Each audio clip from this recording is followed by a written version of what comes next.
Meet 15-year-old DeAndre McCrae. His family was getting seriously worried about his recent behavior.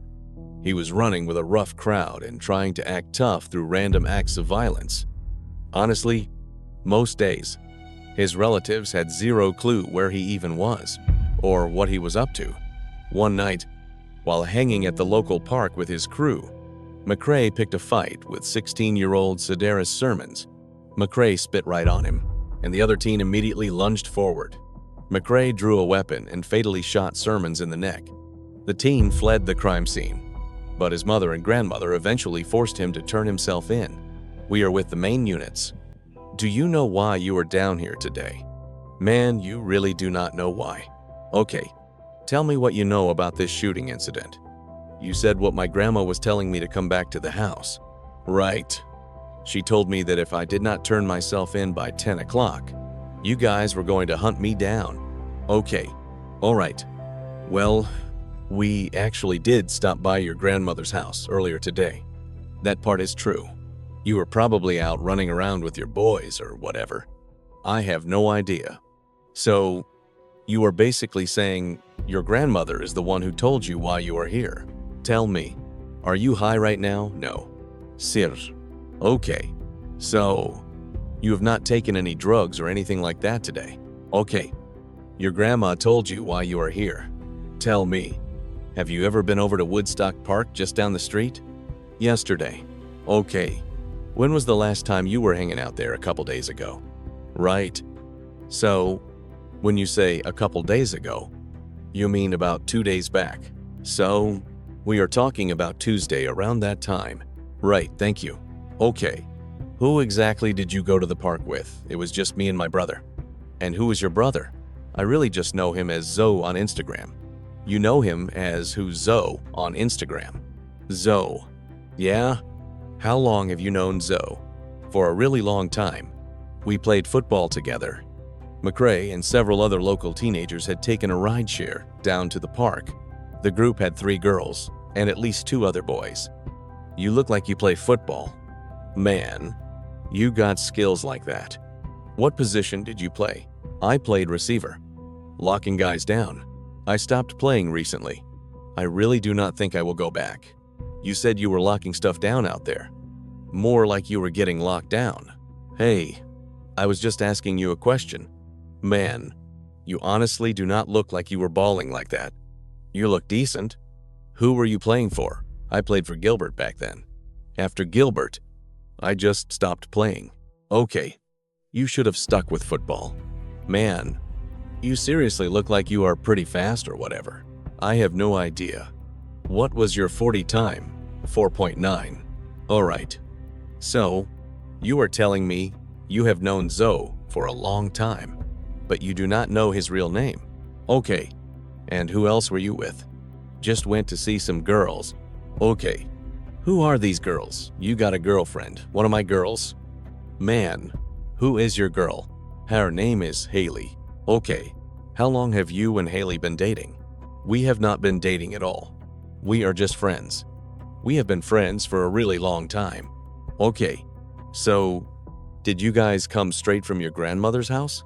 Did you all walk from your grandma's house? Or how exactly did you get up to the park? Did you guys walk from school? We actually rode our bikes up there. You rode your bikes up there. Okay. So, you and Haley rode bikes up there? No. Me and Zoe rode our bikes up there. And then, did Haley end up meeting you all there? Or was she already waiting up at the park? Okay, I got you. What were you guys doing at the park? Yeah, playing basketball. Okay, smoking some stuff. You guys were smoking. Man, listen, it is fine if you were smoking. That is cool. We are not the drug police. It is perfectly fine. It is okay if you were just smoking some weed. Right. So, smoking a little weed. Were the girls smoking with you guys too? No. Okay. Where were you guys? Were you just at the basketball court smoking weed? Or where exactly were you at? Well, we were over by the playground on one of those little benches or whatever. Okay. Right. And tell me, what actually went down that specific day? Man, like, Were you guys just shooting hoops over there? No. I was over on the court playing basketball. Man. So, I played a pickup game with a group of other boys. Okay. While running the game. Right. It was a group of guys, and they were getting really mad about the basketball game. They got super heated during the basketball game. Yeah. Right after the whole basketball game finished up. Exactly. We went over there, and a fight broke out.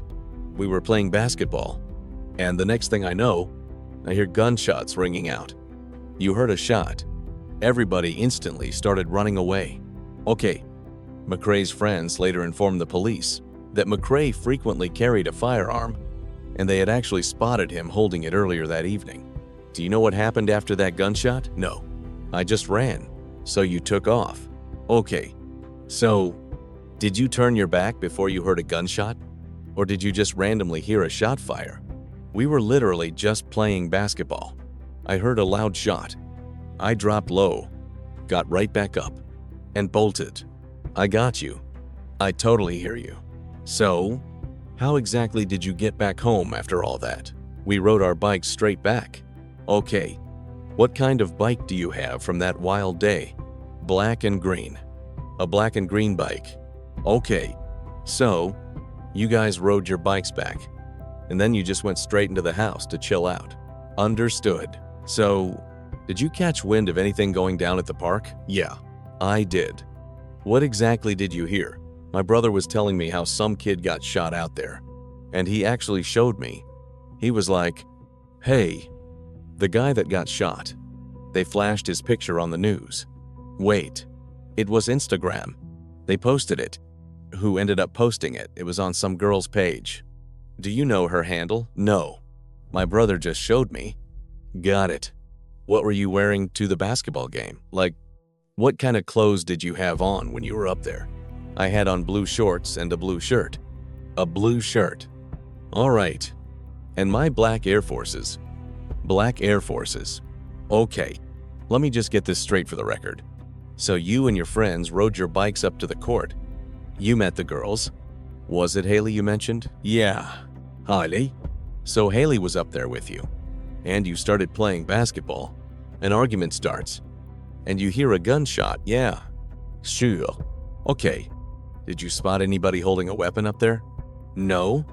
I didn't get too close. I just stayed back because I wanted zero part of it. Why you were fighting over a simple basketball game? What was that, fighting those guys?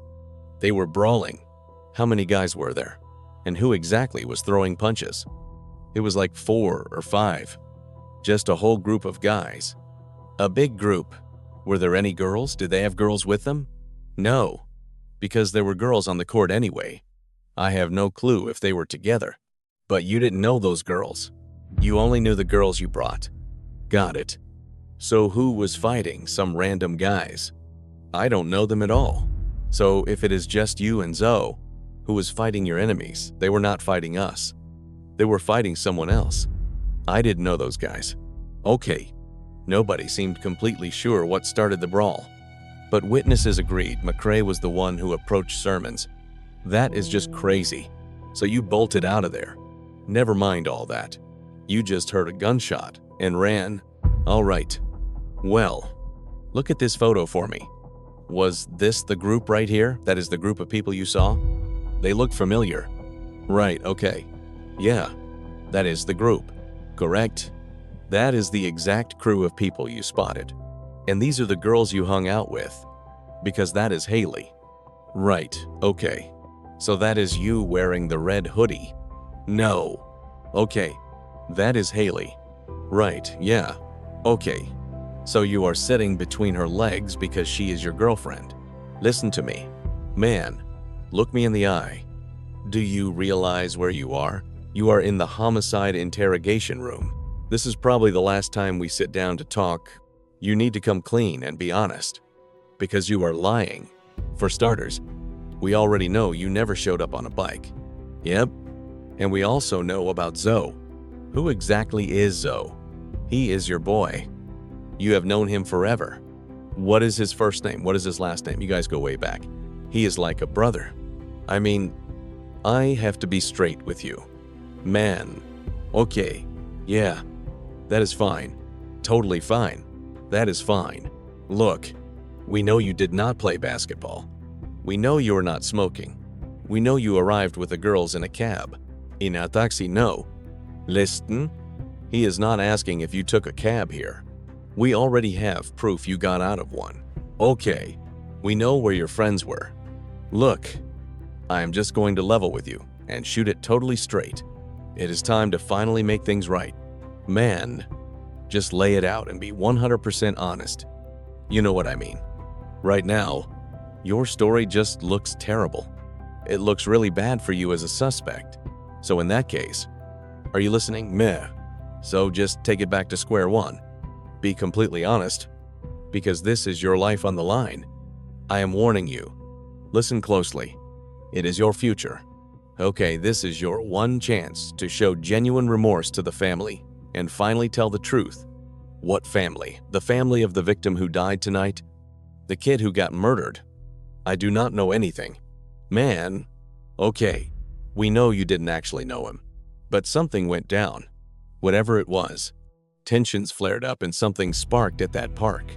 Okay, whatever sparked the crime. Man, right now is your chance to tell the detectives your exact side of the story. What actually went down? I just told you everything. No, you didn't. You only gave us a tiny fraction of what happened. You admitted you were at the park. Okay, we already knew that much. But what about this young man who caught a bullet? Now it is your turn to come clean and tell your side. I already told my side. Okay, so that is the lie you want. I am telling you the truth, unless you cops have any more questions for me. Our final question is just asking you to be completely honest. Give us the 100% truth, because you are out of chances after tonight. You know what I mean. I have no idea what kind of game you think you are playing right now. Understand, I do not know if playing tough is helping you impress those girls or what. I hate to say it, but things are looking incredibly grim for you right now. Look, I just came out here. I didn't shoot anybody. You swear you had nothing to do with this shooting. Right. So again, you were just sitting on the bench with Haley. Okay, you were at the park spitting on our car. Spitting? Man, that is just total disrespect. Did he spit on you first? Spitting on what? Did he spit on you first? How do you think I know these details? Man, so just know we have a lot more evidence coming.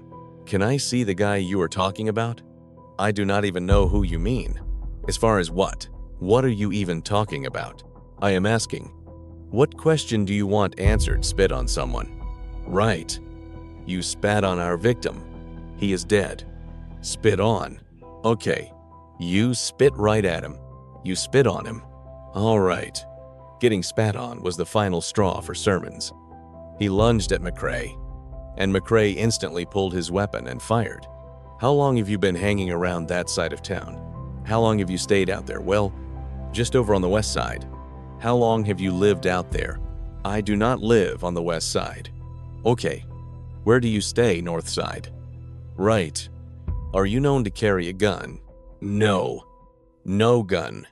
Never even touched a weapon? No.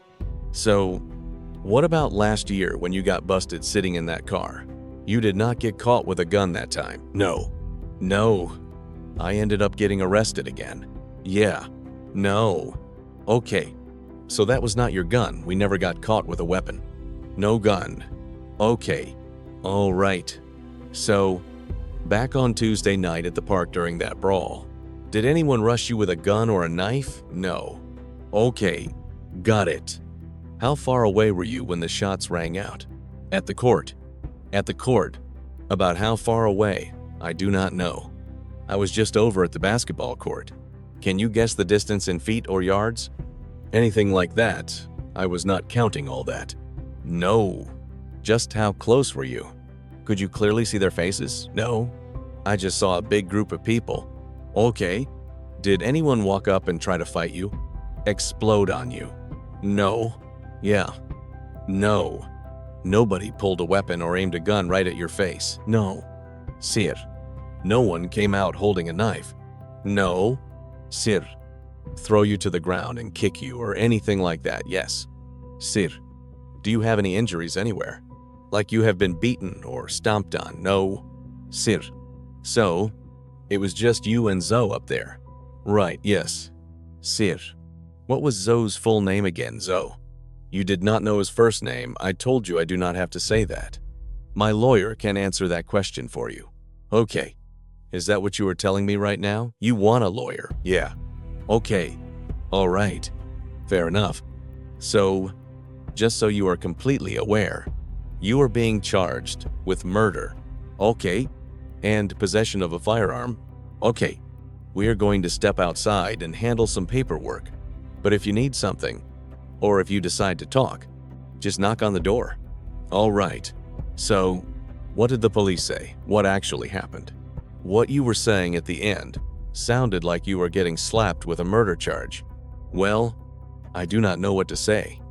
I just know they plan to lock you up, and it is going to be a very long time before they figure all this out and sort it.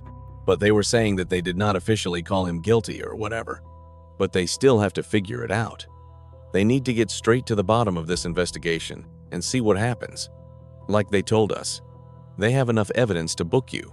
She promised she is going to get a lawyer for you. So you really do not need to say anything. You can just speak privately with your lawyer. Whatever happened, just tell the attorney and let them talk to the police. Because right now, you have no idea what is happening. You do not know what to do or what to even say. So, it is best if you keep quiet. Take this time to deeply reflect on your actions and figure out what you will do once you get out of here. How are you going to make a real change in life? Look, I do not know what kind of crime scene evidence they actually have. They hid it from me, but they said we will eventually get a real chance to see it. Well, the detectives say they ran this past a judge, and that is the only reason they could arrest you right now, because they have solid proof. So, just let the police go through their files to see exactly what they have. If you honestly know in your heart that this charge is completely false and you had nothing to do with it, then you just have to sit back and pray. You really just need to pray and trust that everything is going to work out fine. There is no point crying now, because what is done is done. What is done is done. There is 0 point crying. You can only use this time to sit back and seriously think about the crowd you choose to hang around with while this happened, who was trying to impress everyone, who was trying to act tough or whatever. McRae's mother and grandmother had constantly pushed him to make better life choices. But just like most teenagers, he cared way more about impressing his friends. All you know is this is not the life you want. You need to pray for a second chance. How are you going to turn this whole mess around? Listen to me. Your life isn't over. You just need another shot. Focus on that. Pray for that second chance. You've got to figure out how to turn this around. It starts with listening to your parents. Follow the rules. Respect curfew. And come home when you're supposed to. Just come home. The streets don't care about you. We love you. But the streets never will. Look where the street life gets you. Dead or in a cell. Leave it alone. When you get another shot, you come home and make something real out of your life. Understood? Good. So stop worrying. Drink some of that soda and toughen up. You're a grown man now, and you just have to deal with this. You're a man. Dry your tears and hold your head high. Enjoy that soda, because I honestly don't know when you'll get to have another one. Just sit right there. Think about your choices, and wait for your attorney. The Lord will help sort this mess out. But what's done is done. You're safe. Just please try to stay out of trouble. Like I said, when you get a second chance, leave this bad crowd alone. Walk away from it. I kept telling you that you aren't a throwaway kid. This isn't the life you were meant for. You had everything you needed. Just leave the streets behind. I've been praying hard. You need to pray too. You're safe right now. Unharmed. You're still breathing. Prayer really works. Okay, so keep praying. Stay strong. And try not to panic. What happened has happened. Now you just have plenty of time to reflect.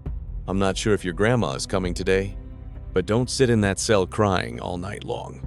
Thank you. Sten tail. Like I told you, wipe your face and keep it together. You said you didn't want to stress over this. Right, so let it go for now. I'm still right here for you. Just like always, I'm not going anywhere. Hey there, are you ready for your mom? All right then. I'll try to see you tomorrow morning at the place next door. Okay, I love you too. You're going to be fine. This is just time to sit down and reflect, because you were running way too wild. You refused to listen to anyone, but it's okay. You'll get another chance.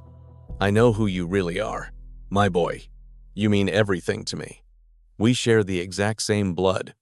Just knock on the door when you're finally ready. All right. Can you just come give me a hug, thanks? I hate seeing you go through this, but all you had to do was actually listen to your parents.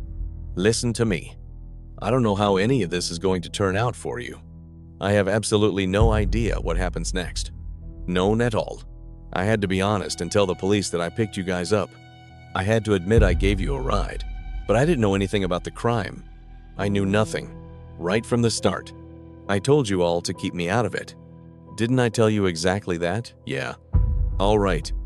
Baby, I'm truly sorry you're dealing with this horrible situation right now. But if God pulls you out of this mess, please get your life back together. Getting out will take a miracle. A massive miracle that we simply don't have. You can let go of my hands now. You should sit back down, because I have no clue what happens next. I really don't know what the future holds. Your grandma doesn't know either. There's nothing we can do to save you from this. It's over. That's a brutal truth to accept. Your friends are gone. Nobody is coming to help. That's exactly why you have to value your freedom while you have it. I need to speak to that young lady over there. Look, Andre, you have to be so careful about the company you keep. I've always warned you to watch the friends you hang around. You had absolutely no business being in that neighborhood. You don't know anybody there. We never took you to that side of town to hang out or talk to anyone. The only reason we ever drove you there was for football practice. You were just supposed to play football without catching all of those bad attitudes and street habits. You just can't live like that, baby. But then you completely stopped listening to our advice. We couldn't tell you a single thing. You blocked us out. And now it's too late. We're still praying hard and hoping for a miracle. I just don't understand what happened. I wasn't there. Okay, baby, I just don't know what went wrong. We'll see you tomorrow morning. Yes, we are definitely coming.